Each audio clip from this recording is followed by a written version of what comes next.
एके केली हातोफळी ठाया बळी पावले आम्ही देवा शक्तीहीने भाकुतेने करुणा पावटणी केला काळ जया बळ होते ते आम्ही देवा शक्तीहीने भाकुतेने करुणा तुका म्हणे वीर्यावीर संत धीर समुद्र आम्ही देवा शक्तीहीने भाकुतेने करुणा पांडुरंगा करो प्रथमा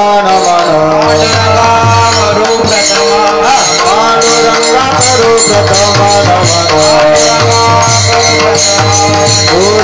चरण संतासे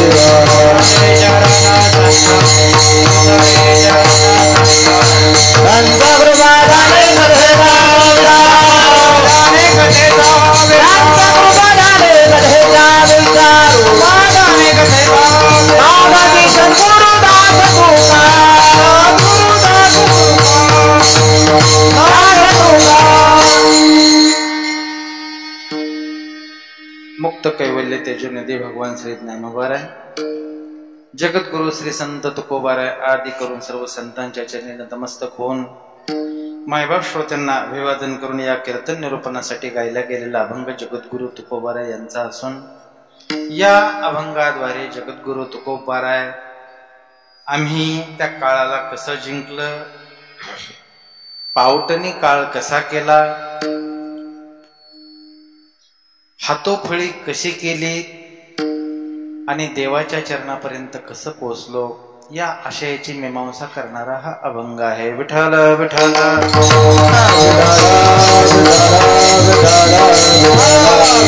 आपण परमार्थाच्या वाटेला निघालेलो आहोत. आपल्याला एक ध्येय गाठायचंय, त्या ध्येयापर्यंत आपल्याला पोहोचायचंय. जे साधू संतांनी ध्येय आपल्याला निश्चित करून दिले त्या ध्येयापर्यंत पोहोचा. ज्या दिवशी आपण आपल्या गळ्यामध्ये माळ धारण केली त्या दिवसापासून एक देवाला मागणी मागायची, प्रार्थना करायची, देवा जोपर्यंत तुझं साक्षात्कार होत नाही, तुझं दर्शन होत नाही, तुझा अंगसंग होत नाही, तोपर्यंत आम्ही या परमार्थाच्या पथापासून फार दूर आहोत. आम्ही या परमार्थाच्या वाटेला लागलोय ते आमचा नावलौकिक व्हावा याच्यासाठी कधीही नाही, जेणेकरून तुझं दर्शन व्हावं. बऱ्याच वेळा आपण परमार्थाची वाट बघतोय, खडतर वाट आहे म्हणून काही लोक प्रारंभ करतात आणि लगेच सोडून देतात.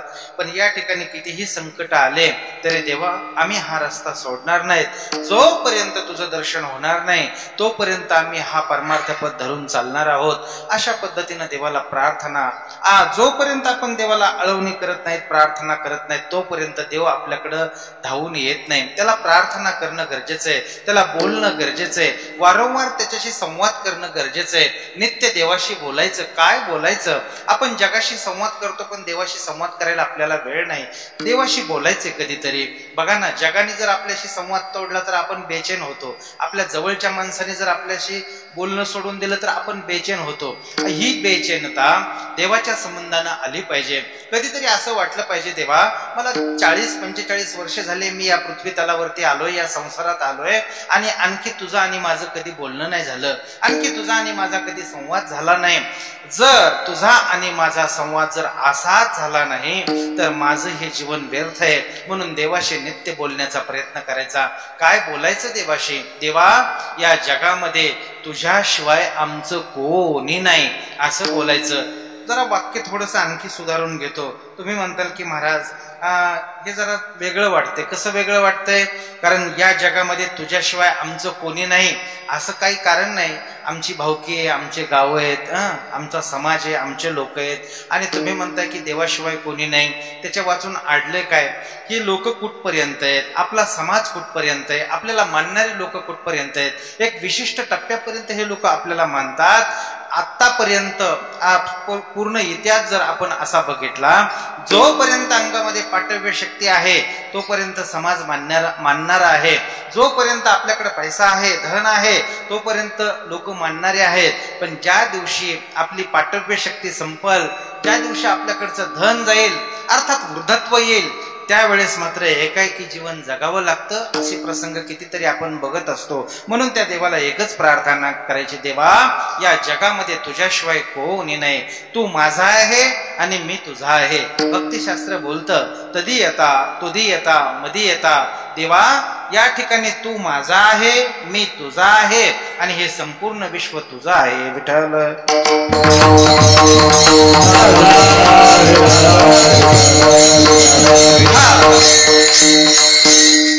त्या देवाशी नित्य संवाद करायचा, त्या देवाशी नित्य बोलायचं. आपण बोलतोय पण कोणाशी बोलतोय? जगाशी बोलतोय. आपला संवाद कोणाशी चालू आहे? फक्त जगाशी चालू आहे. कधीतरी सिंहावलोकन झालं पाहिजे, कधीतरी मागं वळून बघितलं पाहिजे. अरे, ज्या लोकांसाठी आपण रात्रंदिवस प्रयत्न करतोय, ही लोक मात्र आपल्या अंत समयाला धावून येतील का? ही लोक मात्र आपल्या वृद्धकाळामध्ये धावून येतील का? या गोष्टीचा विचार होणं गरजेचं आहे. माझं बोलणं कळतंय आपल्याला? विठ्ठल विठ्ठल, माझं बोलणं कळतंय आपल्याला? बरोबर, गोंगाट नाही ना होत? नाही, कळतंय स्पष्ट, मग अडचण नाही. त्या देवाशी संवाद करायचा, त्याच्याशी बोलायचं. ज्या दिवशी आपण गळ्यात माळ धारण केली ना, एक उद्देश बस, तो उद्देश घेऊन निघायचं. काय उद्देश आहे? देवाला प्रार्थना वेळोवेळी करायची. काय प्रार्थना करायची? आम्हाला मोक्ष मिळाला पाहिजे, तुझा अंगसंग झाला पाहिजे, तुझं दर्शन झालं पाहिजे. बघा ना, भक्तिशास्त्र त्यालाच बोलतात. ज्या दिवशी आपण गळ्यामध्ये माळ धारण करू आणि देवाचं नाव घ्यायला सुरुवात करू, ऐकताय ना तुम्ही? ज्या दिवशी आपण गळ्यामध्ये माळ घातली आणि देवाचं नाव घ्यायला सुरुवात केली, त्या दिवशी आपल्या डोळ्यामध्ये धारा लागल्या पाहिजेत. आणि सर्वात महत्वाचं याला म्हणायचं भक्तीचा टप्पा. ज्या दिवशी गळ्यात माळ घातली, देवाचं नाव घ्यायला सुरुवात केली, त्या दिवशी आपल्या डोळ्यामध्ये धारा लागल्या पाहिजेत. याला भक्तीचा पहिला टप्पा म्हणायचं. आणि ज्या वेळेस आपण देवाचं नाव घेतोय, आपला जप चालू आहे, ध्यान धारणा चालू आहे, नामस्मरण चालू आहे, आता नित्य आपण देवाचं नाव घेतोय, अशा वेळी आपल्या डोळ्यात नाही, आता देवाच्या डोळ्यात धारा लागल्या पाहिजेत. याला म्हणायचं भक्तीचा शेवटचा टप्पा. भक्तीचा शेवटचा टप्पा गाठता आला पाहिजे, तिथपर्यंत जाता आलं पाहिजे. आणि परमार्थ त्याच्यासाठी करायचा आहे की मला शेवटचा टप्पा गाठता आला पाहिजे. मी तर भक्ती करतोय, जगच भक्ती करतोय. आस्तीच्या महापुरी, ज्ञानोबा भाषा, रिगताती कोटीवरी परी प्राप्तीच्या पहिले तरी पाहायला निघे. लोक भक्ती खूप करतायत, त्या वाटेने निघालेले, पण आपली भक्ती देवापर्यंत जाते का? आपली भक्ती देवापर्यंत रुजू होते का? आपल्या भक्तीची देवाने कधी दखल घेतली का? आणि जोपर्यंत देव आपल्या भक्तीची दखल घेत नाही, तोपर्यंत आपला परमार्थ एकाएकी आहे. विठ्ठल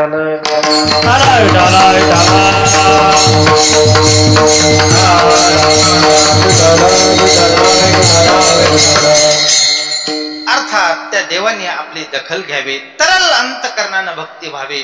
अंतकरण नाजूक असावं, अंतकरण कोमल असावं. जोपर्यंत अंतकरण तरल होत नाही आणि तरल अंतकरणातून देवाच्या दिशेने कारुण्य रसामध्ये शब्द बुडवायचा आणि देवाच्या दिशेने प्रक्षेपित करायचा, बोलायचं, देवा आतापर्यंतचे साधू संत तुझ्यापर्यंत आले आणि आम्ही मात्र या संसारामध्ये खितपत पडलोय. देवा आता तरी तुला करुणा येऊ दे, आता तरी आम्हाला एखादं साधन उपलब्ध करून दे.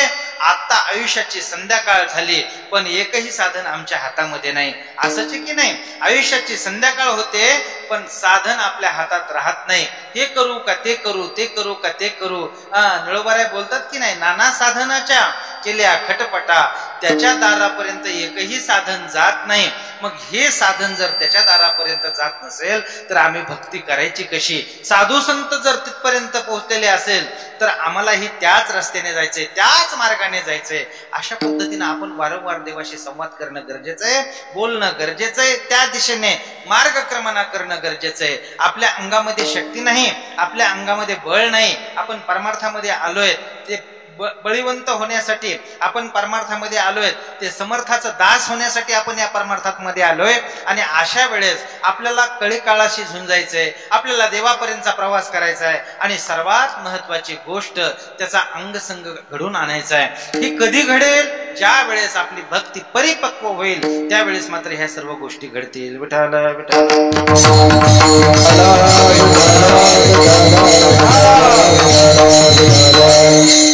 परमार्थामध्ये काही माणसं उद्देश घेऊन येतात आणि उद्देश घेऊन येणं चांगलंय. काय उद्देश? या ठिकाणी एकच उद्देश घेऊन यायचं की आमचा उद्धार झाला पाहिजे. रात्रंदिवस एकच तळमळ पाहिजे, काही मी उद्धार पावेल, काय कृपा करील नारायण, ऐसे तुम्ही सांगा संतजन, करा समाधान चित्त माझे, काही खंड येईल कर्म, पारुषीतील धर्म धर्म, कास याने कळेल वर्म, म्हणून श्रम वाटत असे. परमार्थात आल्याच्या नंतर दोन गोष्टी बघा. सकाम पुण्याने आपण इथपर्यंत येतोय. सकाम पुण्याचा उदय झाला म्हणजे आपला परमार्थामध्ये प्रवेश आहे. आणि इथं आल्याच्या नंतर जे अंतःकरणामध्ये तळमळ लागते, उद्धाराची तळमळ, खऱ्या अर्थाने माझा उद्धार कधी होईल, अर्थात देव मला कधी भेटेल, संतजन मला कधी भेटतील, देवाचा पत्ता कधी सांगतील, ही रात्रंदिवस तळमळ पाहिजे बघा. फार महत्वाची गोष्ट ही अंतःकरणामध्ये तळमळ असणं फार महत्वाची गोष्ट आहे. आपण परमार्थाच्या वाटेला निघालेलो आहोत आणि ह्या गोष्टी जर साध्य नाही झाल्या तर आपण त्या परमार्थ पथापासून फार दूर आहोत असा त्याचा अर्थ होतो. विठ्ठल विठ्ठल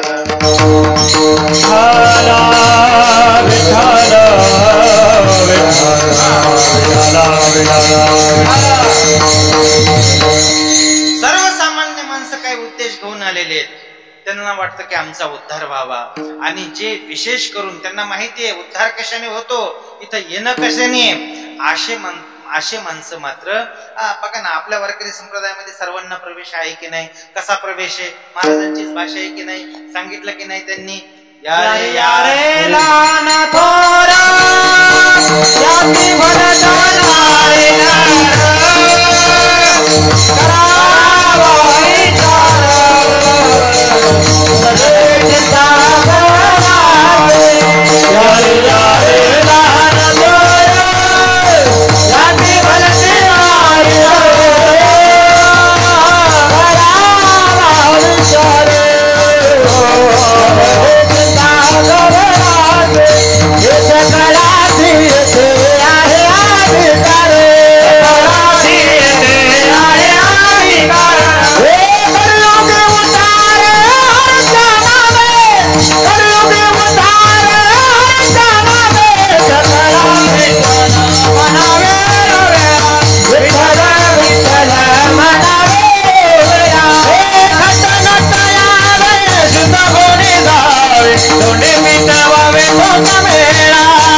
खूप सुंदर महाराज मंडळींची साथ आहे, पाठा त्यांचा.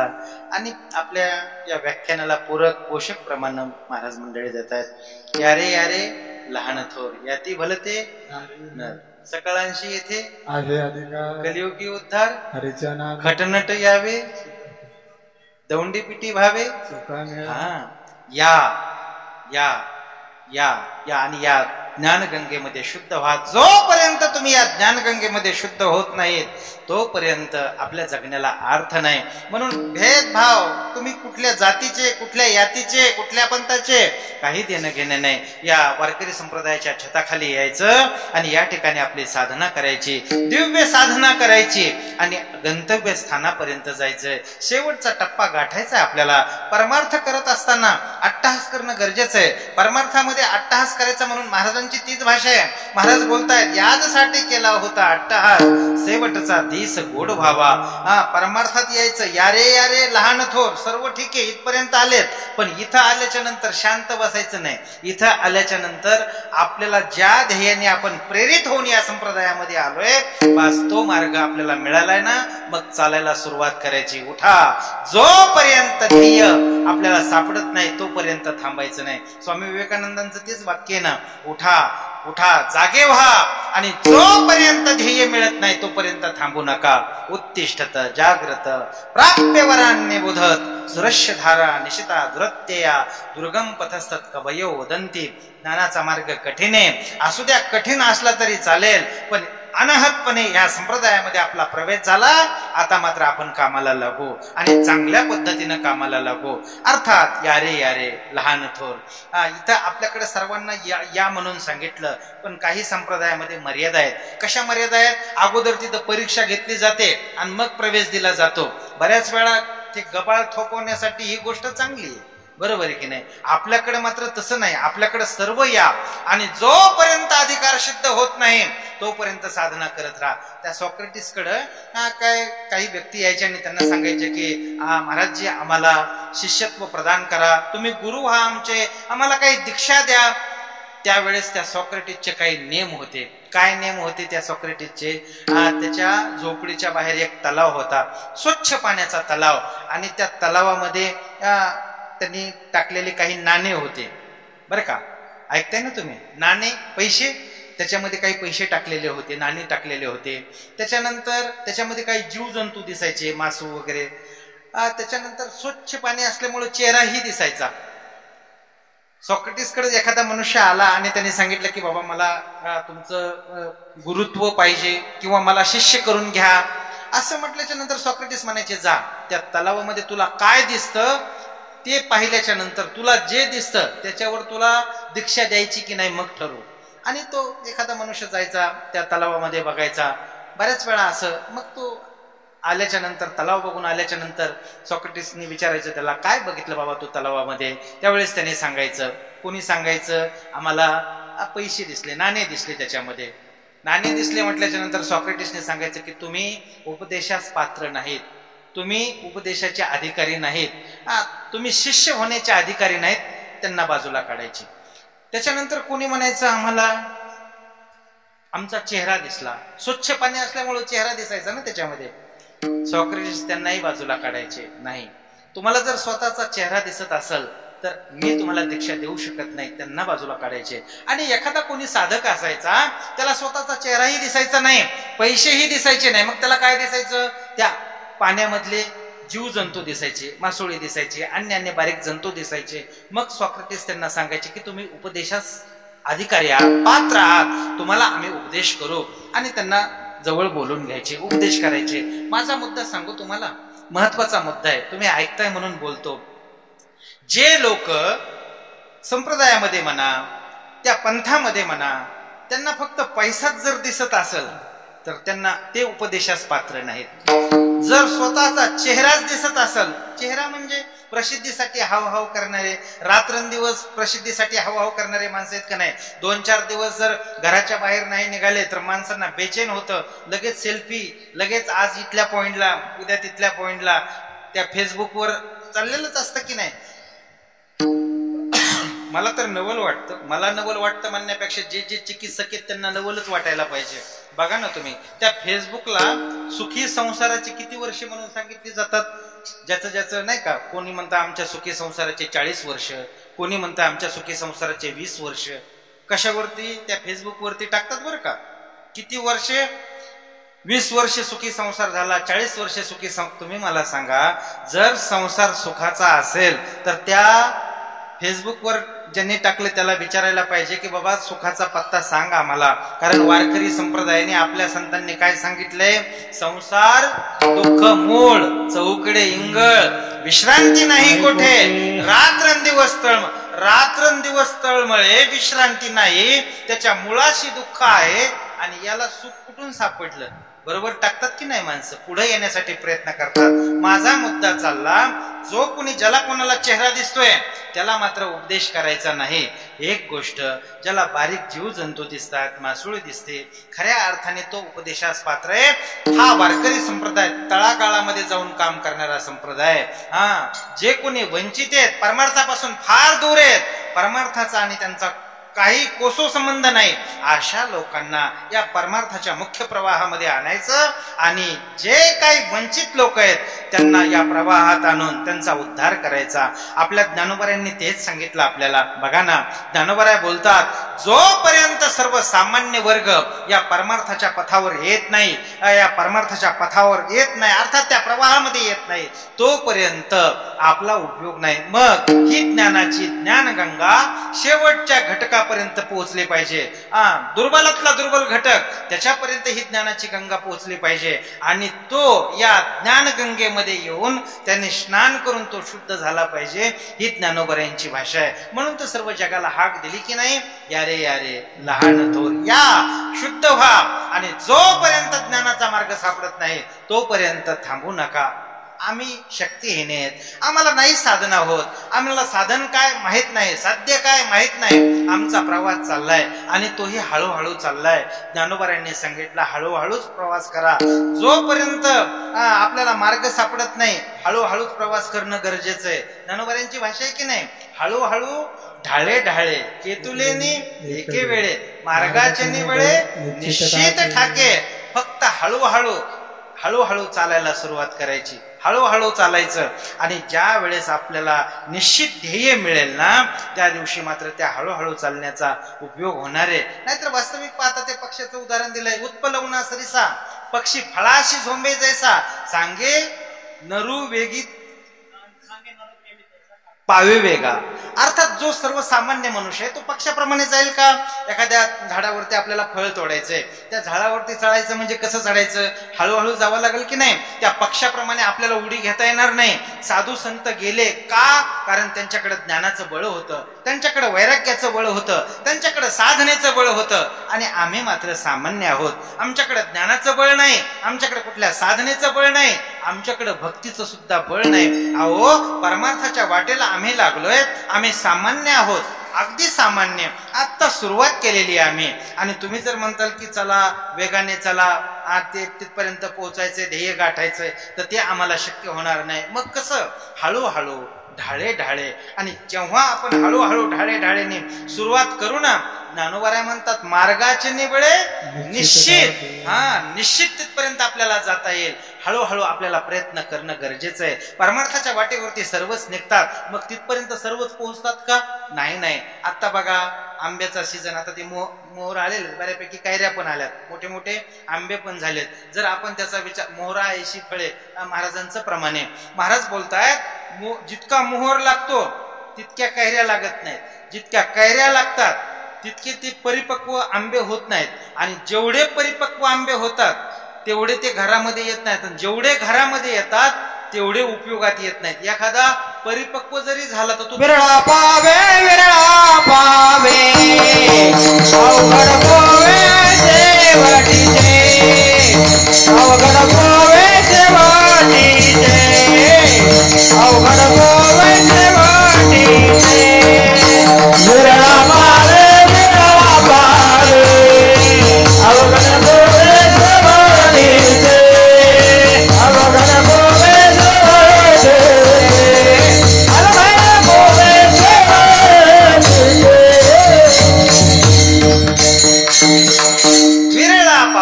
विरळा पावे. एखादा तिथपर्यंत जातो. अवघड गोवे शेवटाला एखादा जातो, सर्वच जात नाही. चुंडीच्या चुंडी आपण ते बोललोत ना, निघतात. महापूर आलेला आहे भक्तीचा, पण शेवट पोहोचतो कोण तिथं? बघा ना, वारकरी संप्रदायामध्ये पण किती गर्दी आहे. वारीला बघतोय आपण. पहिल्यांदा फार पूर्वी ज्यावेळेस सोहळा सुरू झाला होता त्यावेळेस फार थोडे माणसं वारकरी संप्रदायामध्ये होते, बरोबर आहे की नाही? कीर्तनाला पण फार गर्दी कमी असायची. तुम्हाला सांगू, कीर्तनकार पण कमी असायची. आता सांगणारे खूप झालेत, ऐकणाऱ्यापेक्षा सांगणाऱ्याचीच गर्दी जास्त झाली आता, बरोबर आहे की नाही? पण फार पूर्वी असं नव्हतं. मोजका समाज असायचा कीर्तनाला, मोजकीच लोक असायची आणि परिपक्व परमार्थ असायचा त्यांचा, निष्ठेचा परमार्थ असायचा. आता निष्ठेचा परमार्थ जरा कमीच झालेला आहे माणसांचा. गर्दी खूप वाढली वारकरी संप्रदायामध्ये, गर्दी खूप आहे. खूप गर्दी. वारकरी संप्रदाय विस्तारला खूप, पण खोली मात्र आणखी तितकी साधता आलेली नाही. त्याचं कारण आहे काय? माणसं चिकित्सा करू लागली आता, बरोबर आहे की नाही? माणसं चिकित्सा करू लागली. कशी?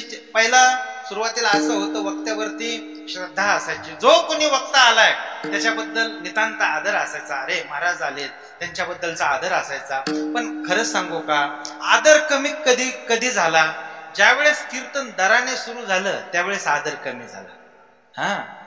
चिकित्सा आहे बरे. बारीक तुम्ही श्रोता म्हणून इथं ज्यावेळेस आपण या धर्म मंडपामध्ये येतोय त्यावेळेस एक सर्वात महत्वाची गोष्ट ध्यानात ठेवायची. इथं आल्याच्या नंतर पुण्य तर मिळणार आहे आपल्याला, श्रवण केल्याच्या नंतर, पण सर्वात महत्वाची गोष्ट इथं आल्याच्या नंतर डोळसपणे सर्व ऐकायचं, डोळसपणे परमार्थ करायचा. परमपूज्य राष्ट्रसंत परभणकर गुरुजींचं एक वाक्य गुरुजी पाठामध्ये बोलायचे, सांगा म्हणायचे. त्यांचे जे शिष्य मंडळी होते त्यांना बोलायचे, सांगा परमार्थ कोणाचा? कोणी म्हणायचं गरीबाचा, कोणी म्हणायचं श्रीमंताचा. मग बऱ्याच वेळ वाद होऊ द्यायचे आणि नंतर गुरुजी म्हणायचे, थांबा, परमार्थ गरीबाचा नाही आणि परमार्थ श्रीमंताचा नाही, परमार्थ नजरेचा आहे.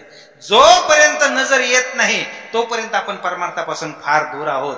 इथं यायचंय आपल्याला, श्रद्धेने तर यायचंय, सश्रद्ध अंतकरणाने इथं आलंच पाहिजे. इथं या ठिकाणी आपण हे जे काय चाललंय ते श्रवण केलंच पाहिजे, अगदी श्रद्धापूर्वक श्रवण केलं पाहिजे. पण हे करत असताना चिकित्सा पण करणं गरजेचं आहे. चिकित्सा फार महत्वाची आहे. बऱ्याच वेळा अंधपणे चाललंय, त्याचं चाललंय, तो करतोय म्हणून आपण करायचं, त्याच्या पाठीमागेला नाही नाही नाही, हे सर्व आपल्याला कळालं पाहिजे. अर्थात माझा मुद्दा चाललाय की वारकरी संप्रदाय ज्यावेळेस या धर्ममंडपामध्ये येतात लोक, त्यावेळेस त्यांचं अंतकरण अगोदरच तरल झालेलं असतं आणि त्या तरल अंतकरणामध्ये भक्तीचं बीजारोपण झालं पाहिजे, नामाची पेरणी झाली पाहिजे, जेणेकरून हा सर्वसामान्यातला सामान्य घटक या परमार्थामध्ये प्रवृत्त झालेला आहे, त्याचा उद्धार झाला पाहिजे. माझा मुद्दा चाललाय, इथं आल्याच्या नंतर खूप लोक येतात, पण त्यांच्या सर्वांच्याच अंतकरणामध्ये बीजारोपण होत नाही. शेवटपर्यंत टिकतो कोण? साधना चालू आहे, साधना चालू आहे, पण माणसं मधीच गळतात, शेवटापर्यंत कोणी जात नाही. परिपक्व अवस्थेला एखादंच फळ जातं, एखादाच महात्मा परिपक्व अवस्थेला जातो. आणि आजचा या अभंगाचा मुद्दा तोच आहे बघा. ज्यांच्या अंगामध्ये बळ होतं, कशाचं बळ होतं? वैराग्याचं बळ होतं, ज्ञानाचं बळ होतं, भक्तीचं बळ होतं. सहज हा म्हणता म्हणता ते मात्र देवाच्या ठिकाणापर्यंत गेले, पोहोचले. अहो, ते सर्वसामान्य संसारी होते, आमच्यामध्ये त्यांनी संसार केला. वास्तविक पाहता साधू संतांनाही मुलं बाळ आहेत, साधू संतांनाही संसार आहे, साधू संत देखील संसार करतात, त्यांच्या संसारात देखील अडचणी आहेत, त्यांचा संसार देखील दौलायमान आहे, कधी चांगला उत्कर्ष तर कधी सर्व चाललेलं आहे. पण इथं आल्याच्या नंतर त्यांनी त्यांच्या ध्येयापासून ते कधी वंचित झाले नाही, कधी त्यांनी त्यांचं ध्येय सोडलं नाही. मग हा करता करता देवाच्या स्थानापर्यंत ते पोहोचले. हा म्हणता म्हणता पोहोचले अभंगाचं पहिलं. एक केली हात पाय, एक केली हात पाय, एक केली हात पाय, एक केली हात पाय, एक केली हात पाय, एक केली हात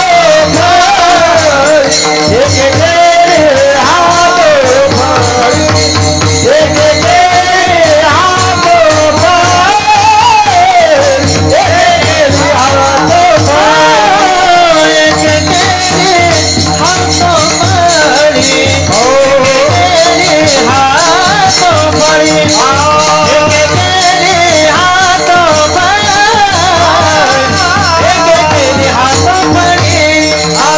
हात पाय,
एके केले हातो फळे ठाया बळे पावले.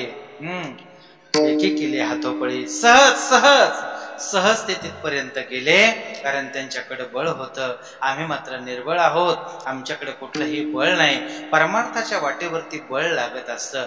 परमार्थाची साधना करत असताना कोणीतरी आपल्याला हात द्यायला, बघा ना आपल्या संसारामध्ये पण तसंच आहे. कोणीतरी हात दिल्याशिवाय माणसाचा उत्कर्ष नाही. आता सध्या तेच चालू आहे. कोणी कोणाचा हात धरायचा आणि कोणी कुठं जायचं चालू आहे की नाही सध्या. याच पद्धतीनं कुणीतरी आपल्याला हात देणारा असावं लागतं. साधू संत तिथपर्यंत पोहोचले आणि त्यांनीच आपल्याला हात देण्याचा प्रयत्न केला. बघा ना, वास्तविक पाहता काय गरज आहे त्यांना हे दुःख भोगण्याची. कोणासाठी ती दुःख भोगतात? केवळ आणि केवळ आपल्यासाठी दुःख भोगतात. त्यांचा एकच उद्देश, अरे हा सर्वसामान्य समाज अंधाऱ्या रात्रीमध्ये चाच पडतोय, याला ज्ञानाचा मार्ग मिळणं कठीण आहे. जोपर्यंत आपण हात देत नाहीत तोपर्यंत याला इथपर्यंत येणं कठीण आहे. मग साधू संत आपलं स्वतःचं स्थान ते विसरले आणि आपल्यासाठी खाली आले. किती खाली आले? जगाचे बोलणे त्यांनी सहन केले, शिव्या सहन केल्या, श्राप त्यांनी सहन केले. अहो एवढंच काय, जगाचं मारणं, जगाचं भांडण, ह्या सर्व गोष्टी सहन कराव्या लागल्या की नाही. जगद्गुरु महाराजांचं जीवन परवा बीज झाली, बरोबर आहे की नाही. जगद्गुरु महाराजांचं जीवन इतके खाली ते आपल्यासाठी आले. गावातल्या लोकांनी, कोपला पाटील गावीचे हे लोक, अशी परिस्थिती झाली की नाही झाली. एवढ्यापर्यंत थांबले नाही. एका टाळकऱ्याच्या बायकोने तर असा विचार केला, उठलं की महाराजांचं कीर्तन, उठलं की महाराजांचं कीर्तन. आमच्या मालकाचं काही संसारात लक्ष नाही. मुद्दाम त्यांना आपल्या घरी आंघोळीसाठी बोलवलं. माहिती तुम्हाला कथा भाग हा. आंघोळीसाठी बोलवलं आणि महाराजांच्या अंगावरती उकळतं पाणी टाकलं. जळे माझी काया लागला नवा केशवा, धाव आता धाव. असं असहाय्य जीवन झालं महाराजांचं, कासावीस जीवन झालं. कशासाठी? कशासाठी? फक्त आणि फक्त जगासाठी. जगाचं हित व्हावं, सर्वसामान्य लोकांचा उद्धार व्हावा, याच्यासाठी त्रास झाला तरी चालेल. वास्तविक पाहता त्यांना त्रास करून घेण्याची काही गरज नाही. त्या आत्मप्रकाशाच्या मंदिरामध्ये स्थिर झालेले आहेत. ते किती स्थिर झालेले आहेत, बस त्यांना खाली यायचंच नाही, खाली यायचंच नाही. पण तरी सुद्धा ते आपल्यासाठी येतात. आपल्यासाठी ते किती खाली येतात? सर्वसामान्य संसार करतात. महाराजांचा तो प्रसिद्ध अभंग आहे, याती शूद्र वैश्य केला व्यवसाय, आधी तो हा देव कुळ पूज्य. मी सर्वसामान्य परिस्थिती होती. महाराजांनी एका अभंगामध्ये महाराजांचं सर्व जीवनचरित्र महाराजांनी सांगितलं. सामान्य प्रतिकूल परिस्थितीत मी परमार्थाला सुरुवात केली आणि इथपर्यंत पोहोचलो. महाराजांची ही भाषा, सत्य असत्याशी मन केले वही, मानी येले नाही बहुमता.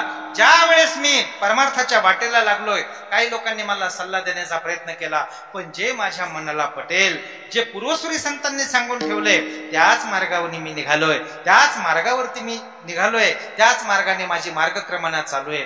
बघा ना, महाराजांचं जीवन. आपल्या जीवनामध्ये दुसरं कोणी आयडॉल नसलं पाहिजे. आपल्या जीवनामध्ये एकच आपलं प्रेरणास्थान असलं पाहिजे आणि ते म्हणजे जगद्गुरु तुकोबाराय. त्याचं कारण सांगतो तुम्हाला. का असलं पाहिजे?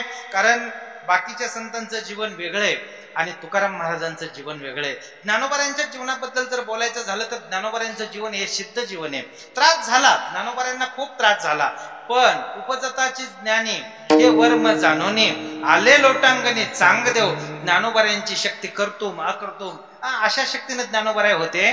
ज्ञानोबारायांचं जीवन वेगळं सिद्ध जीवन आहे, पण जगद्गुरु महाराजांचं जीवन हे साधक जीवन आहे. पहिल्यापासून सुरुवात आहे.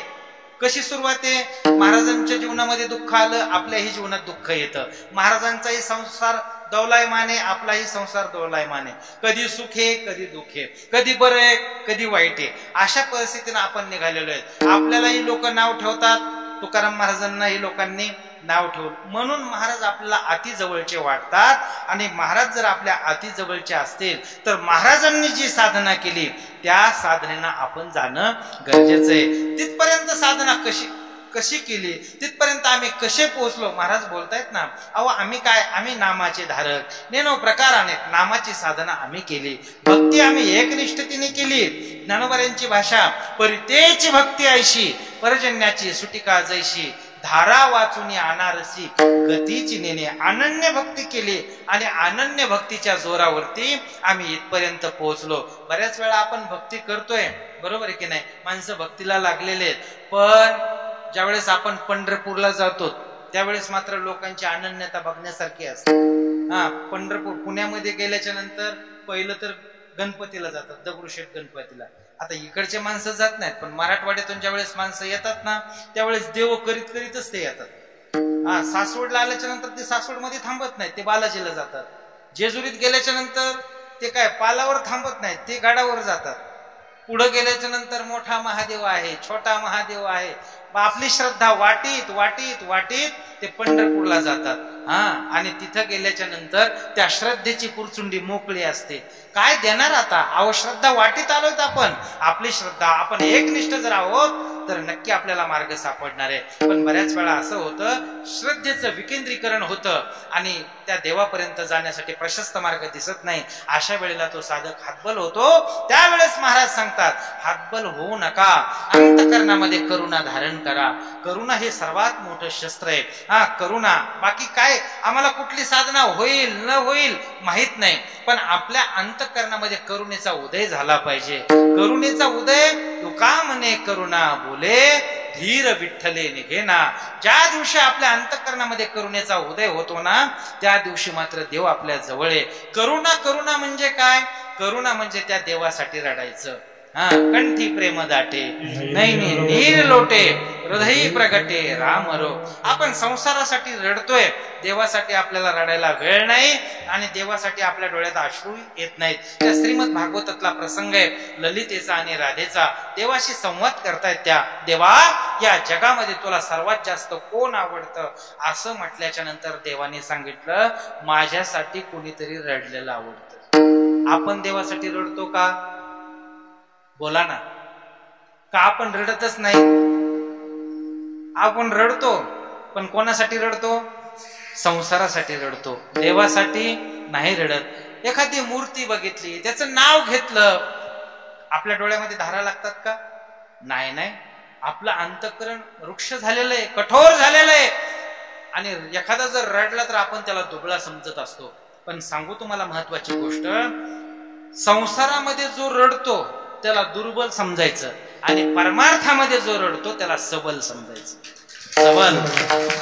परमार्थामध्ये आल्याच्या नंतर कंठ दाटून आला पाहिजे, परमार्थात आल्याच्या नंतर अश्रू ढाळा जिवंत असल्या पाहिजेत, परमार्थात आल्याच्या नंतर करुणा अंतःकरणामध्ये साठवलेली पाहिजे आणि रोज त्या देवाशी संवाद केला पाहिजे, रोज त्याच्याशी बोललं पाहिजे. अर्थात तुम्हाला एक महत्वाची गोष्ट सांगू का? देवाकडे जाताना कधी मी काही कोणीतरी आहे, सत्ताधीश आहे, संपत्ती आहे, माझ्याकडे पद आहे, प्रतिष्ठा आहे, ही भावना घेऊन देवाकडे जायचं नाही. देवाकडे जाताना एकच गोष्ट लक्षात ठेवायची, कुठली? मी तवा अनाथ अपराधी, कर्महीन मतिमंद बुद्धी, तुझं मी आठविले नाही कधी, वाचे कृपानिधी माई बापा, नाही ऐकिले गायले गीत, धरिले लाग सांडिले हित, नावडे पुराण, पैसले संत केली बहुत परनिंदा. हे सर्व माझ्याकडून घडले देवा, मी अपराधी आहे, अरे मी अनाथ आहे, माझ्याकडून काही प्रमाद घडला असेल देवा, पण मी आता तुला शरण आलोय. देवाची तीच भाषा आहे.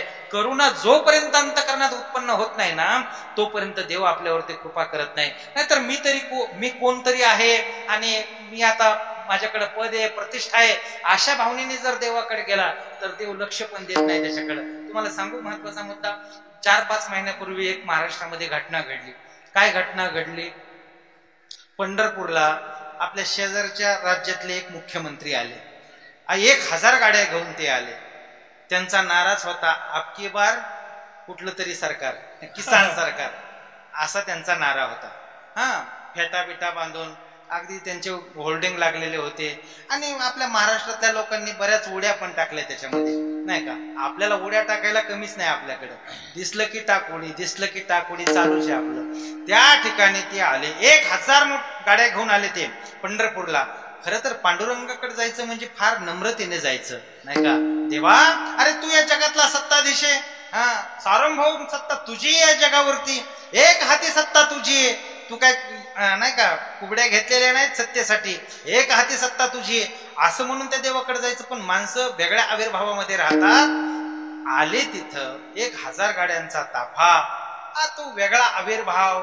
पंढरपूरला मोठी सभाही झाली, ते सर्व सोपस्कार झाले. त्याच्यानंतर 4 महिन्यांनी त्या राज्यामध्ये निवडणुका लागल्या आणि जे महाशय इकडे 1000 गाड्या घेऊन आलते ते त्या निवडणुकीत पडले.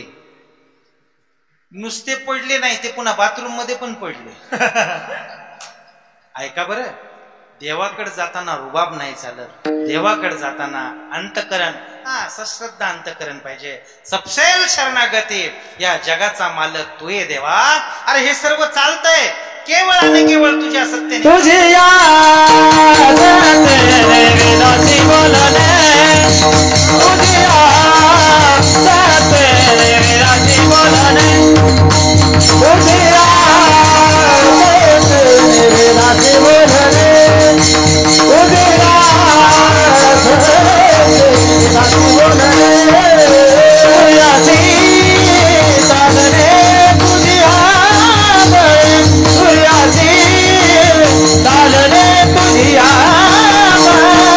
ऐसा तू समर्थ ब्रह्मांडाचा धनी, ऐसा तू समर्थ ब्रह्मांडाचा धनी, तुझ्याशी चालणे, तुझिया तुझ्याशी चालणे, तुझिया ऐसा तू समर्थ ब्रह्मांडाचा धनी, ऐसा तू समर्थ ब्रह्मांडाचा धनी. तुझ्या सत्तेने वेदाशी बोलणे, सूर्याशी चालणे, तुझ्या बळे ऐसा तू समर्थ ब्रह्मांडाचा धनी. नामदेव महाराजांची भाषा आणि ज्ञानोबराय बोलतात, पर्वती वैसकान संडावी, समुद्री रेखा न ओलांडावी, पृथ्वीया भूते व्हावी, ही आज्ञा माझी म्या बोलैल्या, वेदू बोले म्या चालविल्या, सूर्य चाले म्या हलविल्या, प्राणो हले जो जगाते चाळिता, म्याची निमिलिया साता, काळू ग्रास तसे होता. अहो काळावरती सत्ता कोणाची? त्याची सत्ता. तो सत्ताधीश आहे, त्याच्याकडे जाताना आपला अहम घेऊन त्याच्याकडे जायचं नाही. सपशेल शरणागती पत्करायची. देवा हे सर्व चालतंय ते तुझ्या सत्तेने. अरे मी झोपतोय, बरोबर आहे की नाही? झोपताना मी माझ्या सत्तेचा वापर करतोय, बरोबर आहे की नाही? पण उठताना मात्र तुझी सत्ता आहे. तुझी सत्ता आहे म्हणून मी उठतो. तुझे किती मोठे आभार आहेत, म्हणायला पाहिजे देवा. अरे किती तू करुणा सागर आहे, किती तू करुणेचा सागर आहे, करुणा सिंधू आहे देवा. तू कृपा करुणा सिंधू. हे सर्व तुझ्यामुळं चालतंय, तुझ्यामुळं चालतंय देवा. त्याला बोलणं गरजेचं. याला म्हणायचं करुणा. करुणा जोपर्यंत आपल्या अंतःकरणामध्ये आपण धारण करत नाहीत ना, तोपर्यंत परमार्थापासून आपण फार दूर आहेत. करुणा फार महत्वाची आहे. करुणा दुर्बल जरी वाटत असली, करुणेचा माणूस दुर्बल जरी वाटत असला तरी तो आतून मजबूत होतो. त्याला कळतंय की जगासाठी मी आता खूप रडलोय, पण आता ते माझं रडणं चालू आहे ते कोणासाठी? देवासाठी चालू आहे. राष्ट्रसंत बघा, डोंगरेजी महाराजांचं वाक्य आहे. डोंगरेजी महाराज, ज्या वेळेस आपण या संसारामध्ये आहोत, संसारासाठी काम करतोय, संसारासाठी रडतोय, मान्य आहे, आपलं शरीर संसाराला तुम्ही देऊन टाका. डोंगरेजी महाराज बोलतायत, संसार को तन समर्पित करो और ईश्वर को मन समर्पित करो. ईश्वराला मन समर्पित करा. मन हा मोगरा अर्पण ईश्वरा. मन रूपी मोगरा ईश्वराला समर्पित करायचा, त्याला करुणेनं आळवायचं. संसारामध्ये चाललेलंच आहे. संसारामध्ये मोठेपणा जरूर दाखवा,